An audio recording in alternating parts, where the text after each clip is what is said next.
Welcome. Yes, that's right. Today is May 11th, and my name is EnoughEric. You're getting a look at my little garden. My wife did this work right out here. She's got a few different things out here, and it looks kind of swanky, I must say. Check it out. I mean, we'll get a little look at that a little later. That's a bush pickle. Whoops. See what else we got in here. I think there's some sweet potato in there too. But there's a few things in there. Cilantro, parsley. Anyway, the season has just begun, so kind of excited about that. But we could check back in on that later. But since we just started, without any further ado, today we're going over Samuel 23 and 24. This is the end of Samuel. We just I'm just wrapping up Samuel. So this should be a quick, let's see how many, about 12 minutes. So let's go ahead and get this started so I can finish up with Samuel, 2nd Samuel, and then we'll see where this goes from there. And then we'll check in on the garden, see how the garden's looking today. But without any further ado, let's take it over to Pastor Ray, who does an excellent Let's Read the Bible series. I recommend checking out his page, Keep Believing Ministries. They have a great Bible in a Year program playlist that I subscribe to and I start my day with. So let me go ahead and get that started and grab your coffee right now. Get it at staffandring.coffee, 10% off until the end of May, powered by hbxbscience.com. All right, thank you very much. And without any further ado, take it away, Pastor Ray. Now, today, last two chapters of 2 Samuel. These are in chapter 23, the last words of David. 2 Samuel 23. These are the last words of David, the declaration of David, son of Jesse, declaration of the man raised on high, the one anointed by the God of Jacob. This is the most delightful of Israel's songs. The Spirit of the Lord spoke through me. His word was on my tongue. The God of Israel spoke. The Rock of Israel said to me, the one who rules the people with justice, who rules in the fear of God, is like the morning light when the sun rises on a cloudless morning, the glisten of rain on sprouting grass. Is it not true? My house is with God, for he established a permanent covenant with me, ordered and secured in every detail. Will he not bring about my whole salvation and my every desire? But all the wicked are like thorns raked aside. They can never be picked up by hand. The man who touches them must be armed with iron and the shaft of a spear. They will be completely burned up on the spot. These are the names of David's warriors. Josheb, Basabeth, the Tachimonite, was chief of the officers. He wielded his spear against 800 men that he killed at one time. After him, Eleazar, son of Dodo, son of an Ahohite, was among the three warriors with David when they defied the Philistines. The men of Israel retreated in the place they had gathered for battle. But Eleazar stood his ground and attacked the Philistines until his hand was tired and stuck to his sword. The Lord brought about a great victory that day. Then the troops came back to him, but only to plunder the dead. After him was Shammah, son of Agi, the Hararite. The Philistines had assembled in formation where there was a field full of lentils, a bean field. The troops fled from the Philistines, but Shammah took his stand in the middle of the field, defended it, and struck down the Philistines. So the Lord brought about a great victory. 3 of the 30 leading warriors went down at harvest time and came to David at the cave of Adullam, while a company of Philistines was camping in the Rephaim valley. At that time, David was in the stronghold, and a Philistine garrison was at Bethlehem. David was extremely thirsty and said, if only someone would bring me water to drink from the well at the city gate of Bethlehem. So 3 of the warriors broke through the Philistine camp and drew water from the well at the gate of Bethlehem. They brought it back to David, but he refused to drink it. Instead, he poured it out to the Lord. David said, Lord, I would never do such a thing. Is this not the blood of men who risked their lives? So he refused to drink it. Such were the exploits of the 3 warriors. Abishai, Joab's brother and son of Zeruiah, was leader of the 3. He wielded his spear against 300 men and killed them, gaining a reputation among the 3. Was he not more honored than the 3? He became their commander, even though he did not become one of the 3. Benaiah, son of Jehoiada, was the son of a brave man from Kabzeel, a man of many exploits. Benaiah killed 2 sons of Ariel of Moab. He went down into a pit on a snowy day and killed a lion. He also killed an Egyptian, an impressive man. Even though the Egyptian had a spear in his hand, Benaiah went down to him with a staff, snatched the spear out of the Egyptian's hand, and then killed him with his own spear. These were the exploits of Benaiah, son of Jehoiada, who had a reputation among the 3 warriors. He was the most honored of the 30, but he did not become one of the 3.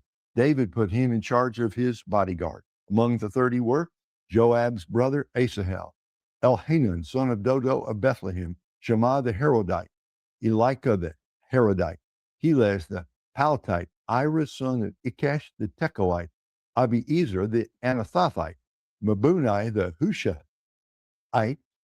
Zalmon the Ahohite, Merari the Netophathite, Helab, son of Baanah the Netophalite, Ittai, son of Ribai from Gibeah of the Benjaminites, Benaiah the Pyronathite, Hiddai from the wadis of Gaash, Abi Albon the Arbathite, Asmaveth the Bahumite, Eliabah the Shealbonite, the sons of Jason, Jonathan, son of Shammah the Herorite, Ahiam, son of Sherar the Herite, Eliphalet, son of Ahasbai, son of the Maakathite, Eliam, son of Ahithophel, the Gilonite, Hezro, the Carmelite, Baarite, the Arbite, Igal, son of Nathan from Zobah, Bani, the Gadite, Zelek, the Ammonite, Naharai, the Beerothite, the armor bearer for Joab, son of Zeruiah, Ira, the Ithrite, Gareb, the Ithrite, and Uriah, the Hittite. There were 37 in all. Now, 2 Samuel 24, last chapter in the book. The Lord's anger burned against Israel again, and he stirred up David against them to say, "Go count the people of Israel and Judah." So the king said to Joab, the commander of his army, "Go through all the tribes of Israel from Dan to Beersheba and register the troops so I can know their number." Joab replied to the king, "May the Lord your God multiply the troops 100 times more than they are, while my lord the king looks on. But why does my lord the king want to do this?" Yet the king's order prevailed over Joab and the commanders of the army. So Joab and the commanders of the army left the king's presence to register the troops of Israel. They crossed the Jordan and camped in Aroer, south of the town in the middle of the valley, then proceeded toward Gad and Jazer. They went to Gilead and to the land of the Hittites and continued on to Dan-Jaon and around to Sidon. They went to the fortress of Tyre and all the cities of the Hivites and Canaanites. Afterward, they went to the Negev of Judah at Beersheba. When they had gone through the whole land, they returned to Jerusalem at the end of 9 months and 20 days. Joab gave the king the total of the registration of the troops. There were 800,000 valiant armed men from Israel and 500,000 men from Judah. David's conscience troubled him after he had taken a census of the troops. He said to the Lord, "I have sinned greatly in what I have done. Now, Lord, because I've been very foolish, please take away your servant's guilt." When David got up in the morning, the word of the Lord had come to the prophet Gad, David's seer.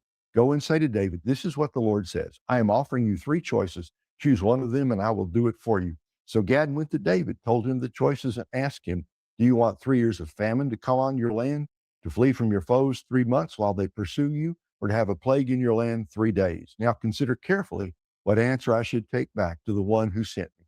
David answered Gad, "I have great anxiety. Please, let us fall into the Lord's hands because his mercies are great, but don't let me fall into human hands." So the Lord sent a plague on Israel from that morning until the appointed time. And from Dan to Beersheba, 70,000 men died. Then the angel extended his hand toward Jerusalem to destroy it. But the Lord relented concerning the destruction and said to the angel who was destroying the people, "Enough, withdraw your hand now." The angel of the Lord was then at the threshing floor of Araunah the Jebusite. When David saw the angel striking the people, he said to the Lord, "Look, I am the one who has sinned. I am the one who has done wrong. But these sheep, what have they done? Please let your hand be against me and my father's family." God came to David that day and said to him, "Go up and set up an altar to the Lord on the threshing floor of Araunah the Jebusite." David went up in obedience to Gad's command, just as the Lord had commanded. Araunah looked down and saw the king and his servants coming toward him. So he went out and paid homage to the king with his face to the ground. Araunah said, Why has my lord the king come to his servant? David replied, to buy the threshing floor from you in order to build an altar to the Lord, so the plague on the people may be halted. Araunah said to David, my lord the king may take whatever he wants and offer it. Here are the oxen for a burnt offering, and the threshing sledges and ox yokes for the wood. Your majesty, Araunah gives everything here to the king. Then he said to the king, may the Lord your God accept you. The king answered Araunah, no, I insist on buying it from you for a price, for I will not offer to the Lord my God burnt offerings that cost me nothing. David bought the threshing floor and the oxen for 20 ounces of silver. He built an altar to the Lord there and offered burnt offerings and fellowship offerings. Then the Lord was receptive to prayer for the land, and the plague on Israel ended. We have come now, having read our way all the way through to the end of 2 Samuel. We end on a high point. I will not offer to the Lord my God burnt offerings cost me nothing. Ron was exactly right. He's the king. He could take what he wanted. But he said, I won't take the land or the oxen without paying for them. I'm not going to offer anything to God that costs me nothing. It's a good rule of life, isn't it? We shouldn't treat God as if he's an afterthought. We shouldn't think that everything else is taken care of, and then, Lord, we'll make an offering to you. Then we'll speak up. That we should never say, I'm going to delay my obedience until all my ducks are in a row. Who created those ducks anyway? Who gave you your life, your health, your strength, your breath? Who did that? God did. David is exactly right here. Understand, it was wrong of him to order a census of the soldiers. He was doing it, I think, for understandable yet wrong motives. He should have just trusted in the Lord. But once the penalty had been exacted, he wanted to make an offering and he wanted to pay for it. Well, God bless David. Let us then go about today completely yielded to the Lord. And let's never say, I'll obey God later. No, do what is right today. Obey God today. Walk in the steps of our Lord today, and you will be blessed. That's the end of 2 Samuel. Come back tomorrow. We're not going right to 1 Kings. We're going back to the book of Psalms for the next few days, reading 15 of the Psalms together over the next 4 or 5 days. God bless you, friends. Go out and have a great day. Come back tomorrow. We'll do this again. Boom. And there you have it. Thank you, Pastor Ray. You know what I like about these daily readings is that it's nice and bite sized. I don't have to overwhelm myself with trying to take in more than a couple of chapters at a time. And it gives me time in the day to kind of process the story and what I've read, what we've read or listened to. And it kind of also, well, it definitely also gives me a opportunity to seek out deeper teaching on the chapters that we covered so I can understand them better. There was a lot in 23 and 24. That was only 2 chapters, but some of the coolest stuff that I've read in the Bible in terms of David's mighty men, and something I think is really interesting is hearing the feats of the mighty men going into a snowy pit and slaying a dragon, a lion, or uh, plucking the spear out of a Philistine's hand and killing him with his own spear, or one guy with a spear taking out 800 Philistines. I mean, one dude taking out so many Philistines that his hand was stuck to the sword. Like, what is that's crazy stuff, man. But totally interesting. The most, this is the most adventurous book. Everything else is a pretender. I'm telling you, man. Lord of the Rings, a pretender compared to the drama, the ratchetness, the the Game of Thrones, so to speak, that's going on between the kingdoms, and I mean, it's just amazing. Anyway, that was the reading. So that's cool. And now that that's over, let's take a look back at this little garden. Hold on. You know what? We need a better look at this. Producer man? Ah, thank you, producer man. Thank you very much. As we can see here in the garden of EnoughEric, we have enough herbs and veggies ready to grow. As you can see, a little bit of the what is a bush pickle? A cucumber? Because you don't grow pickles, right? You got to kind of put them in like a what is it, a brine or something. Anyway,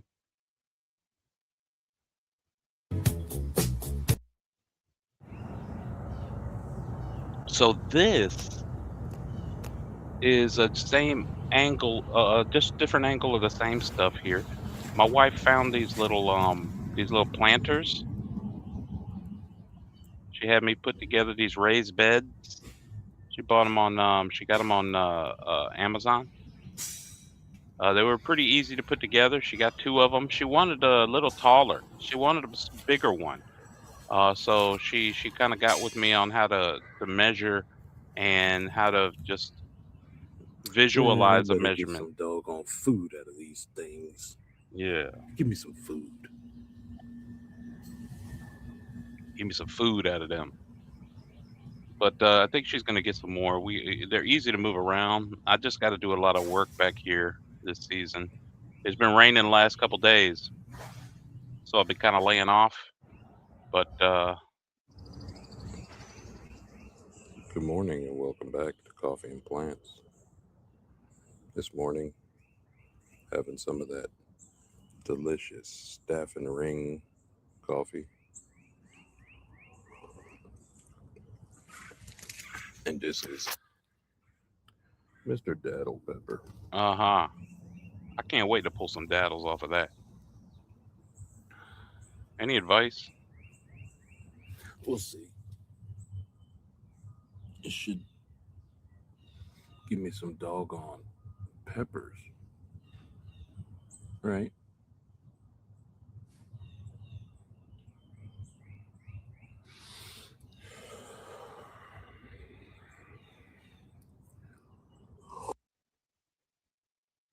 I'd like to apologize in advance.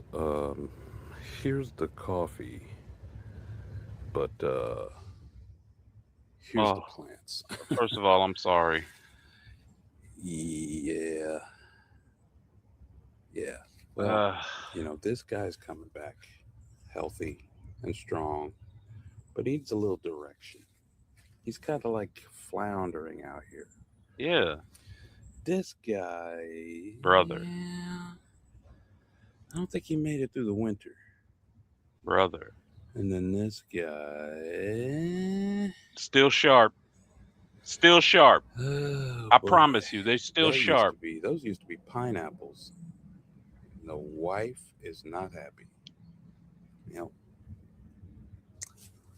lots of work to do here at Coffee and Plants. But Yeah, too much, too much. welcome back. It's been a long time for Coffee and Plants. Shut up.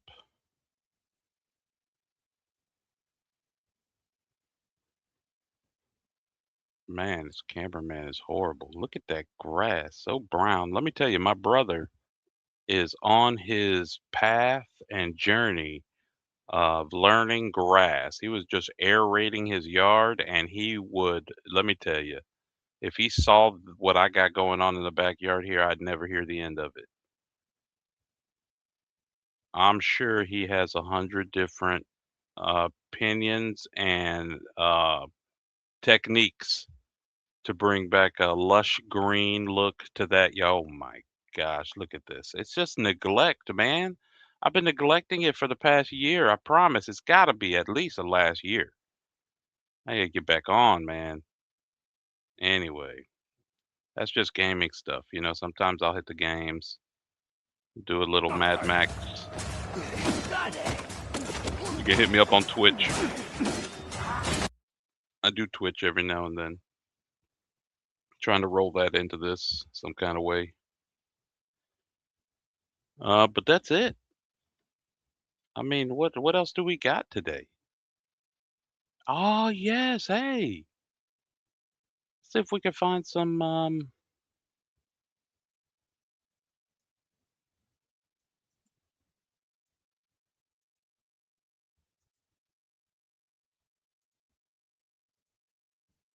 backyard garden. See what we find here.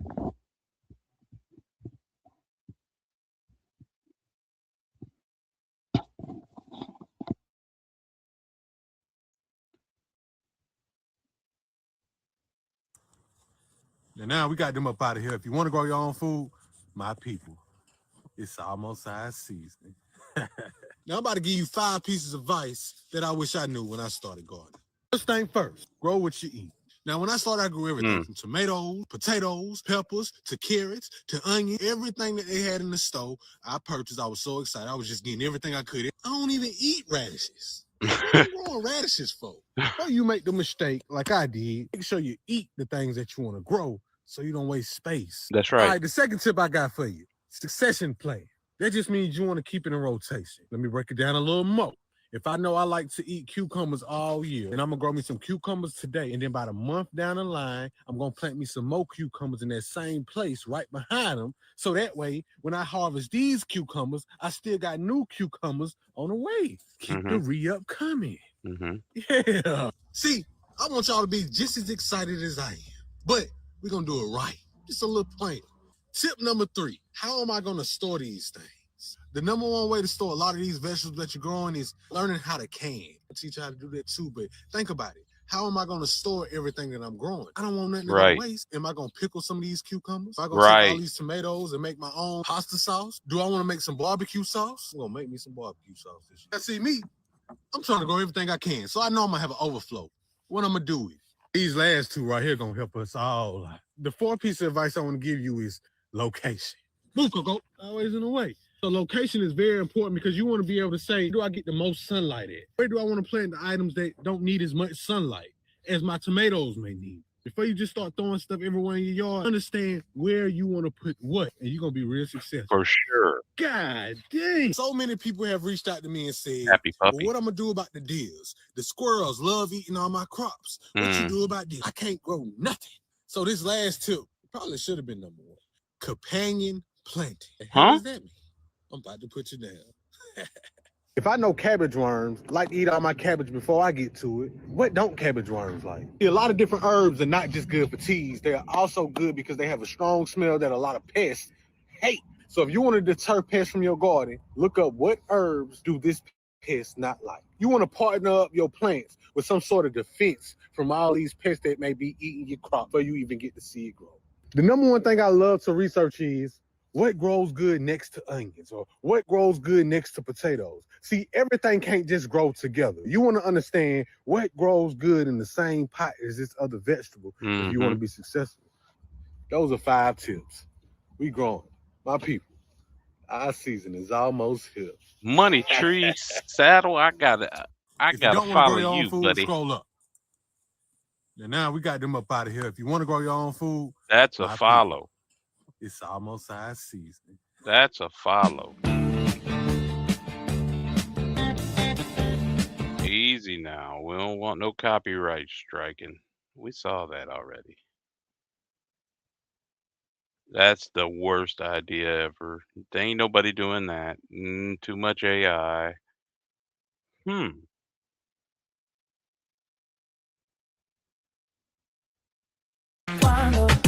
Ah,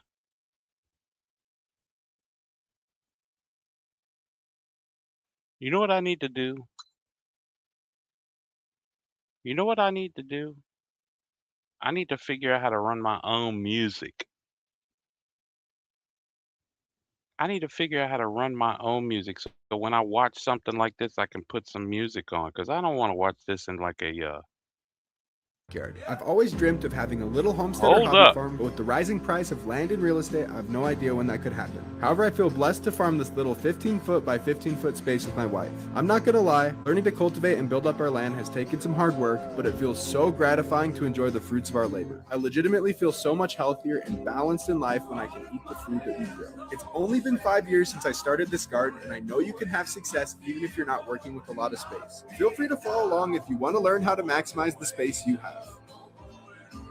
I grow hundreds of pounds of produce in my extremely small townhouse backyard. I've always dreamt of having a little homestead or hobby farm, but with the rising price of land and real estate, I have no idea when that could happen. However, I feel blessed to farm this little 15-foot by 15-foot space with my wife. I'm not gonna lie, learning to cultivate and build up our land has taken some hard work, but it feels so gratifying to enjoy the fruits of our labor. I legitimately feel so much healthier and balanced in life when I can eat the food that we grow. It's only been 5 years since I started this garden, and I know you can have success even if you're not working with a lot of space. Feel free to follow along if you want to learn how to maximize the space you have. I grow That's incredible. Hold up. I might need to give him a follow. I grow hundreds of pounds of produce in my extremely small townhouse backyard. Real Farmer Jeff. And he's got a small backyard. That joker is small. Man, that's the goal right there. That's a lot of work though, man. I mean, every day you getting out there. Who's gonna make these sweet videos? Let's see what else we got here. How to fill a raised garden bed, and we know about that. This is incredible. Okay, I saw this yesterday. £50 per person. This is the result of those water globes, the ones that you put in there with that do the watering for you. Okay, you got to be careful not to use it in direct sunlight because it turns into a magnifying glass. Right, right. Exactly what you're looking at here. Exactly what you're looking at here. And that's on the house. Yikes, bro. Look how scary. That'll make you never want to plant anything else ever. But that's, you got to know what you're doing. You can't be just putting the little water globes in something outside in the direct sunlight, dummy. Anyway, that'll happen to your car. That'll happen to your car. If you have like a mirror, you throw a mirror in there and you're in direct sunlight and you park your car or a bottle of water and the sun hits it, it'll throw lasers across your burn a laser beam across the top of your look it up. Look it up. I've seen laser beams burnt across somebody's headliner and across the visor. Anyway, what's this about? Song is unavailable. Good. Oh, this was like I saw something like this on another one. Dang, you know what though? That would be the way to go about it in my backyard. The gravel on the ground. That is actually pretty sweet.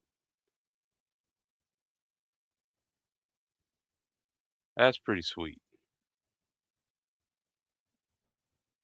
Yeah, out here in this here garden, people. Nobody put you down. I'm going to show you how to transplant your plants. The ones you bought from the store, you started from seed, how we get it out here in this garden, and what to do. Let's get it. Our season here, people, I done told you about all this soil. I done told you to buy buckets and raised gardens and everything I done told you to buy. And now it's time to benefit from it. Now, right here with me, I got some beans and some cucumbers and some squash, zucchini.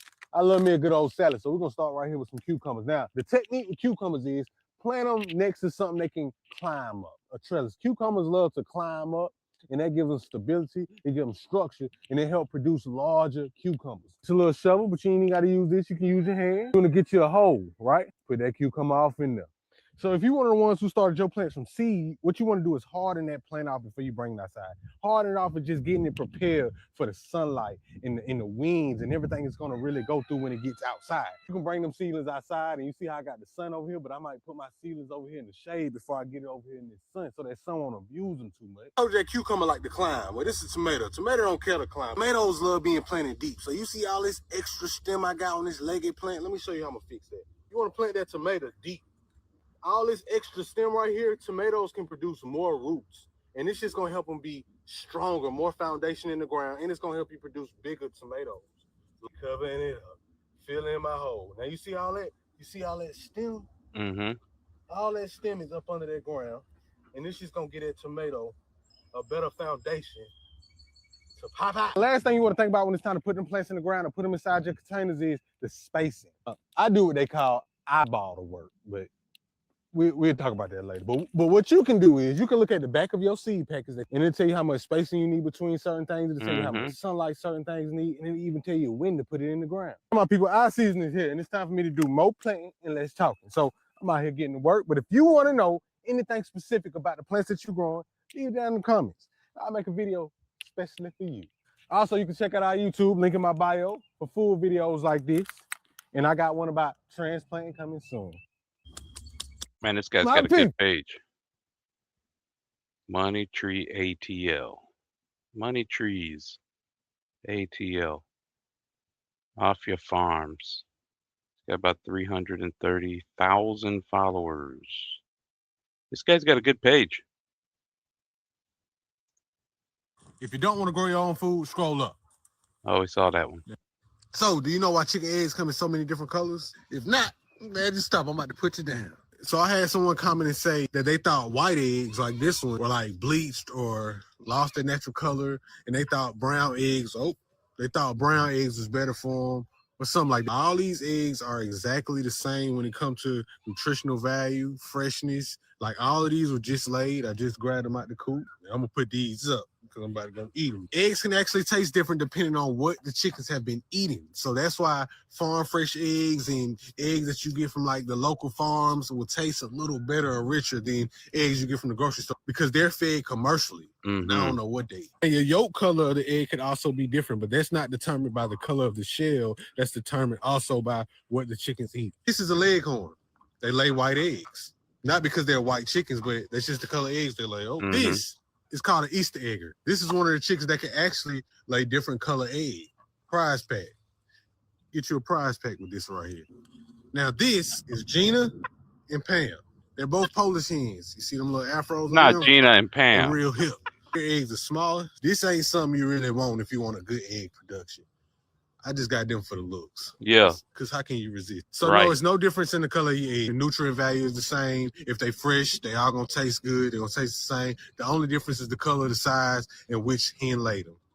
That's it.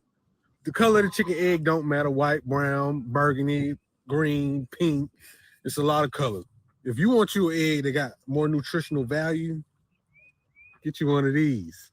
You might want to look into a quail egg. So, do you know why chicken eggs? This guy's great. I recommend giving him a follow. Money Trees ATL. Glad I found him today. Anyway, all right, that's enough for the show. Thank you so much for stopping by. Don't forget to head on over right there. Boom. Look, right there. Scan that. Go on over to staffandring.coffee. Pick up your coffee. It's 10% off until the end of May. hpxpscience.com. Get your ashwagandha and black pepper. 10% off until the end of May. Other than that, that's it. We'll see you next time. Have a good one. Maybe I can I part us out with some music? Can I part us out with some music? Let's see. Hold up. Let me part us out with a little bit of